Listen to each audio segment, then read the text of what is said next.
welcome to my channel. I have a small sector within my platform where I like to overanalyze, give my point of view, and intellectually discuss my phenotype's representation in the media that I consume. I have a ton of saved drafts, you wouldn't believe it, but at this moment in time, only 3 other videos for this series are published. They focus on The Boys, Game of Thrones, and Animal Crossing. You should check it out. Links are in the description. And spoiler alert, my phenotype's image not handled well. Which is why I'm happy. For the first time, I will be highlighting an instance of positive black girl representation in one of my favorite television shows.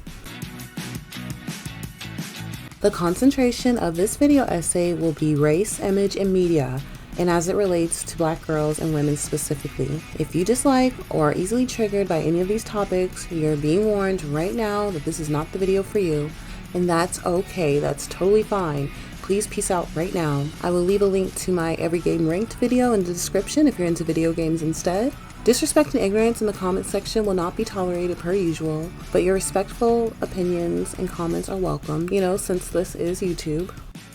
Daria is an American adult animated sitcom and one of my favorite TV shows of all time personally. The show aired in '97, ended in 2002, and it is truly a gem and one of the more significant television shows from Big Sis Generation Gen X, in my opinion. The characteristics of the protagonist Daria pretty much sum up the show. It's witty, clever, cynical, sarcastic, and something easily appreciated by those who can identify with being an outsider or a black sheep. If you have never watched Daria, I highly recommend that you get on that right away after you watch this video, liked it, and subscribe to my channel, of course. There is a moment in Daria that sums up the whole meaning of black girl representation and even my own personal feelings about it. In season 4, episode 6, I Loathe the Parade, Daria gets stuck babysitting a lost kid with her best friend's boyfriend, Tom. Anyways.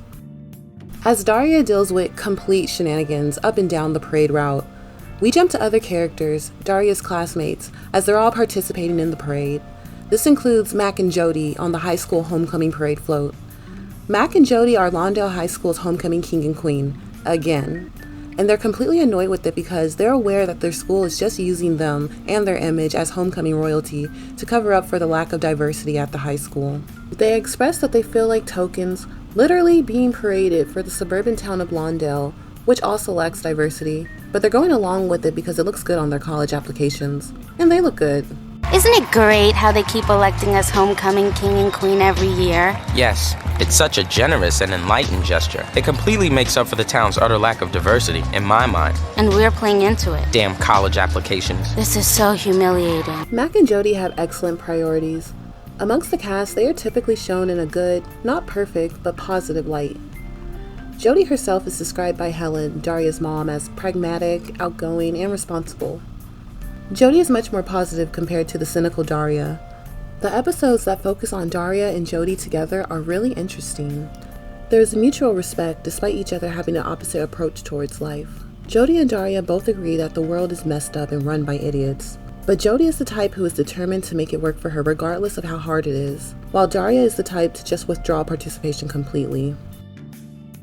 You realize your negative approach to everything is self-defeating, right? Well, it's nice to know there's someone I can defeat. I mean, you may spare yourself some pain by cutting everyone off, but you miss out on a lot of good stuff too. Look, Jody, I'm too smart and too sensitive to live in a world like ours at a time like this with a sister like mine. Maybe I do miss out on stuff. But this attitude is what works for me now. Then you'll understand what works for me now. At home, I'm Jody. I can say or do whatever feels right. But at school, I'm the queen of the Negroes, the perfect African-American teen, the role model for all of the other African-American teens at Lawndale. Oops, where'd they go? Believe me, I'd like to be more like you. Well, I have to admit, there are times when I'd like to be more like you. Really? I'm not saying all the time. Regardless, the two value each other's opinion and respect each other's intelligence.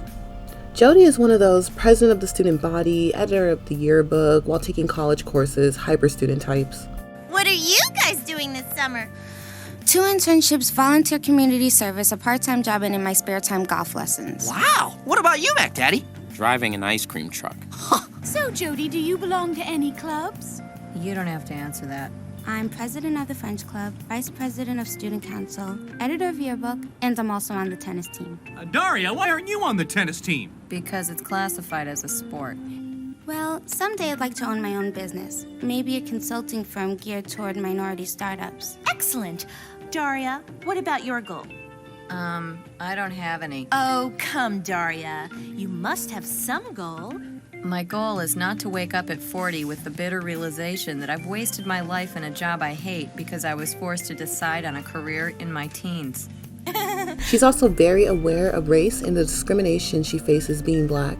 She is realistic and ambitious.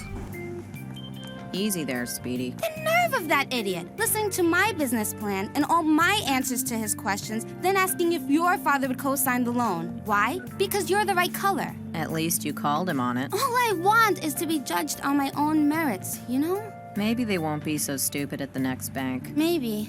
Maybe not. As a supporting cast, I appreciate watching Jodie's character plot develop.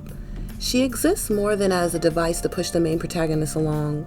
Jodie has her own struggles and overall arc throughout the series. And as a Black girl who grew up in a similar environment, it is very relatable. Jodie reveals several times how exhausting it is trying to be the perfect student and role model, and how she feels pressure, due to being Black, to exceed expectations and go above and beyond just to prove herself. That said, I love how her arc concludes. Spoiler-ish alert. During the series finale and feature film, Is It College Yet?, Jodie wants to attend a HBCU, historical Black college or university. But her parents already had plans for her to attend an Ivy League college after graduation, which she easily gets into. But at this point, Jodie has come to realize that she does not want to continue this hyper-student charade in college. She wants to be somewhere she doesn't feel the need to constantly prove herself. So we get to watch her struggle with that, go back and forth between choosing a school she really wants to go to where she could possibly be happy and disappointing her parents. And the HBCU disrespect that she fears is so real. Surprisingly, a lot of Black people, typically the ones who believe in respectability politics, look down on HBCUs and vocalize their low regard for the entire institution. Trust me, I know. And it's absolutely asinine because HBCUs were created centuries ago in the first place so that we could further our education, since, we were excluded. Jodie's feelings are so well written, and the writers really impressed me with how insightful they are when writing from the average, everyday suburban Black girl. They nailed it. Overall, Jodie is excellent Black girl representation, and not only is her character phenomenal, but her image as well. There is no question that Jodie is an unambiguously monoracial, dark-skinned Black girl. And they even gave her Black girl hair. So anyways, at one point during the parade, Jodie and Mac have reached their limit. They're done being fake for this parade and their school, and they're sitting down contemplating walking off the float in protest. Maybe we should start waving again. Why play into this stupid charade any more than we have to? We don't have to do anything. Hell, we don't have to be up here. That's actually a good point. What's the worst they could do to us?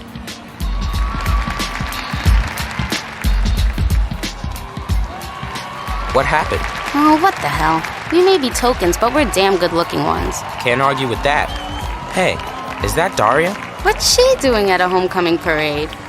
Just as Jodie is about to convince Mac to quit the parade with her, she spots a little Black girl watching her from the crowd and immediately stands up and resumes her role as the Black homecoming queen. Mac is confused. What just happened? He asks her why she changed her mind so suddenly. Jodie doesn't explain. She just says, "What the hell?" And the two continue on waving to the crowd. Now for the average viewer, that moment probably didn't seem like much or even stand out. But if you're a Black girl like me, you know exactly what just happened. I was so moved when I first watched that scene. The writers are truly amazing. When Jodie spotted the little girl in the crowd watching her, she recognized that at that moment, she was representation for that little girl. Jodie and Mac drop hints all over the series about how Lawndale isn't a very diverse town, and we can see that Mac and Jodie are the only Black characters in the supporting cast, aside from their parents who make random rare appearances. You must be Jodie's parents. Why do you say that? Jodie was a chance for that little girl to see her image being celebrated, which from the perspective of a little girl can lead to ideas, opportunities, and aspirations. It was as if Jodie, having once been a little Black girl, understands the scarcity of positive black girl representation and wanted to be that for her. She chose to do so, even though she feels used and disrespected. Jody chose to sacrifice a little of her pride for the bigger picture, and that's being positive representation for black girls. That moment, being represented in a sitcom, is huge. It is so real and very relevant to the black girl experience, especially today. The sad truth is, black girls don't get a lot of good representation, especially compared to other groups of women or even their counterpart, black males. If black girls are included, it's typically negative and stereotypical. I feel especially bad for black girl preteens today because in my opinion, they do not have any positive representation appropriate for their age group. Everything pushed towards them is hypersexual or very violent. The things that could benefit their image, spaces I would love to see black girls included, they're not selected nor featured in. And when we do get crumbs, for example, The Little Mermaid starring Halle Bailey, it is quickly demonized.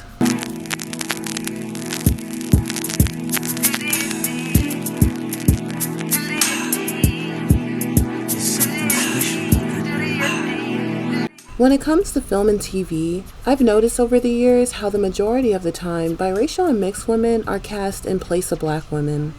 And before you start, there's nothing wrong with biracial and mixed women earning their roles. That goes without saying. It's just weird and discouraging how I notice this happening specifically to black women. But the first black woman in the 7. She has real power. She's biracial. She's a biracial girl. Other groups of monoracial women don't have this erasure issue. Mixed and biracial individuals have their own image and representation aside them, not in place of. But when the individual is mixed with black, for some racist reason, they're always defaulted to black. Society, the black community, and Hollywood all use the phenotype of biracial and mixed women along with anti-black sentiments to perpetuate colorism, texturism, and futurism, and ultimately discriminate against black girls and their black genetics. This gives black girls a negative perception of their image and contributes to internalized colorism, inferiority complexes, and a collective low self-esteem. And three painful words uttered by a 4-year-old girl that broke millions of hearts and then unleashed an outpouring of love. Like I'm kids. so ugly. What? Don't say that. Don't say that. Don't say that. Ariana was You are getting so her hair pretty. locks retwisted by her You stepdad's are- best shut up. friend, No, Shabria, no. when she appears to catch sight of You- herself when on you look at camera and yourself, casually you're supposed to says, say, I'm so ugly. Shabria, who's a rap artist and was streaming all of this live on Instagram, appears stunned and gasps.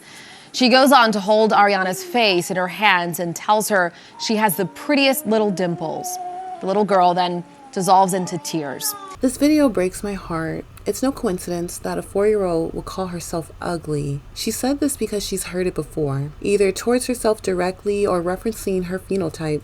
Unfortunately for black girls, they often see and hear people describe their image or existence with such distaste and hate. There are derogatory words used for their hair texture, physical features, and their skin. Due to the neglect and intentional tarnishing of the black girl image in the media primarily, a lot of black girls are suffering and struggling with self-love at such a young age. Most people are influenced by the media. Black girls aren't the only ones influenced by their negative representation. Non-black people are also prone to media influence, and they treat black girls and women in real life according to how they perceive them in the media, which most of the time isn't just bad, it's way more than that. The more I think about it, there is so much trauma associated with negative representation in the media. A lot of girls will subconsciously develop unhealthy coping mechanisms in order to deal with the hate, such as dissociating with your blackness, as there are black girls and women who feel like they need to identify with non-black people of color in order to feel included. And the reason why it is important, not divisive, to distinguish black girls from biracial mixed girls is because the two groups receive polar opposite responses to their image and representation. Hollywood, the black community, and society obviously have a phenotype preference when it comes to people of color, and as it applies to black women, it usually means replacing her with a woman of another race entirely. For some moronic reason, people within and outside the black community like to disingenuously pretend that black women and biracial women are not respectively two different groups of women who have their own phenotype and unique experiences. They like to think because both can experience racism, that automatically makes them the same. It is undermining and disingenuous for the reasons I mentioned earlier. Anyone with a pulse can see that black women and biracial women are treated very differently, especially in the media. Biracial women are often cast in more positive roles, such as the love interest or the heroine. They're often shown in a more positive light, and they are also often cast for younger roles. Even when it comes to what I refer to as slave movies, the depiction of the bloodiest, most depressing part of African American history that so many directors love to make movies about, the contrast between the way dark-skinned black girls and biracial mixed girls are handled in those films is very telling. Black girls, if you haven't noticed, go missing a lot in Hollywood. This very much includes black media as well. If cast, the roles black women play are usually older, stereotypical, and this is going to sound mean, so brace yourself, but I suspect that they intentionally cast women who are the opposite of societal beauty standards, such as being overweight or unattractive. Whereas, for a role dedicated for a non-black woman, the woman is usually always exceptionally beautiful and very skinny. The black woman's image is often sabotaged, especially in black media, unfortunately. And so, not only is the character of Jodie representation in this episode, but she is also representation for the real-life black girl fans of Daria. Which brings me to the announcement of the Jodie solo series. In 2022, it was announced that Jodie would receive a spin-off. Word on the streets was that there was an idea of Jodie and Daria having a spin-off series together where they would start a tech company or something like that, but it was scrapped. If you've heard any news about this, please leave the tea in my comment section. But the only thing I could find related to the Jodie spin-off show was a list of cast members on IMDb. When I first heard that Tracee Ellis Ross, biracial daughter of Diana Ross, was going to take the role of Jodie, I was disappointed. For all the reasons I just explained, and at the time I thought it was going to be a live action, not animated. I feared that I was going to see an important black girl character be essentially whitewashed for the public's preference and general anti-blackness. Now that I know that this is intended to be an animated series, I only feel half defeated. I know that we are trying to evolve into a more emotionally intelligent bunch of humans, and so I like the idea of making the opportunity available for people of color voice actors to book the minority of POC animated roles first. I just hope that one day this extends to black women too, because unlike any other group of women, our image and existence are often substituted, as we can see happening here. And I personally agree that Brandy would be a way better fit for the role, live action or not. The important thing is that Jodie's image as a black woman remains the same. I guess beggars can't be choosers in this situation, but I'll have to wait until I see the final product before I decide if it's worth withdrawing my support or not. Everyone craves to see themselves represented positively in the spaces they enjoy. These are not feelings exclusive to black women or girls. What is significant is how much work we must put into repairing our image and with that our collective self-esteem. That's why it's important for me to personally point out our representation when it's being used and overanalyze it so we don't get Jedi mind tricked into internalizing what is essentially hate. When I was a young girl, a teenager, I remember being absolutely aware of the biases and prejudices I was experiencing that was linked to my phenotype. I remember being so frustrated because everyone around me who participated in the anti-black girlness was also so intentionally dishonest about it, and for the most part, they still are. I know it helps tremendously when you have a vocabulary for the words that describe the malicious intent and experiences. And you also feel somewhat validated because you know you're not going crazy, like they would allow you to think. This is why I find it so important myself to be positive black girl representation and always carve out a space on my platform to remind black girls to acknowledge these things within the media we consume. As I'm sure you already know, having a negative image in the media has real-life consequences. It impacts the way you are perceived and treated all over the world where TV is viewed. And yeah, I know I should have dropped this video last month during Black History Month, but I was on CP time, per usual.